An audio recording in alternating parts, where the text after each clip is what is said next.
საიდან მოდის ეს სიძლიერე? ანუ თქვენ პიროვნებას როგორც აი ნინო ზამბახიძეს რა უდგას უკან აი ამ ყველაფრის უკან რა დგას? საიდან მოდის ეს ძალა?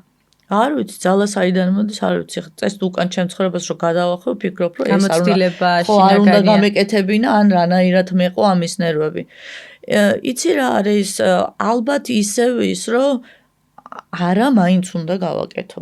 ალბათ ეს მაქვს, არ ვიცი, საიდან მაქვს, ახლა დედაჩემს რო კითხოთ, ამბობს, რომ აი ყოველ დღე ვფიქრობდიო, რომ აი ეხლა დაანებებს ყველაფერს თავს. ეხლა იტყვის, რომ დამთავრდა, მეტი აღარ მინდა.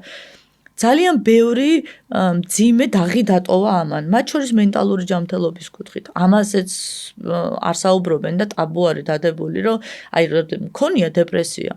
ძალიან მძიმე დეპრესია მქონია, იმიტომ რომ როდესაც იცი, რომ შენგან გამოწვეული არ არის ეს და უსამართლობა ხდება შენ წინაშე და შენ ვერაფერს ვერ აკეთებ ამისთვის. ნუ აი ბოლოს რა უნდა გააკეთო, ხო?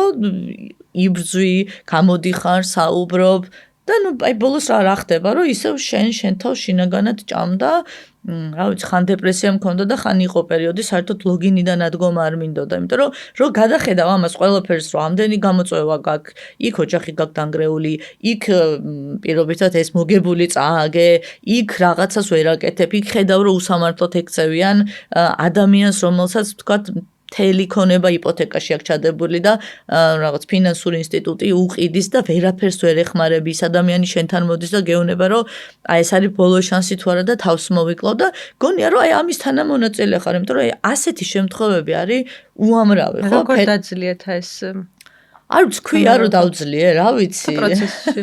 იცი რა, ნუ აი ალბათ შინაგანი ძალა იმისი, რომ სანამ ცოცხალი ვარ, ჩემი ვალდებულება არის, რომ გავაკეთო ეს ყველაფერი და ნუ ერთადერთი ჩემ თავთან რაც ვიცი, არის ხოლმე რომ ყველა გზას ვცდი იმისთვის, რომ დავეხმარო. და მათაც იციან, ჩემმა ფერმერებმაც იციან, ხშირად ვთქვათ, რომ აი ის ვიცითო, რომ შენ თუ ვერ გააკეთებ, ესე იგი ვერავინ ვერ გააკეთებსო და ვიცითო, რომ აი შენი არაც არის ყველანაირი გზა გავლილი, რომ ბოლომდე ეცადე, მაგრამ უბრალოდ არ გამოვიდავ და ნუ ალბათ ეგ შემართება მაქვს. მე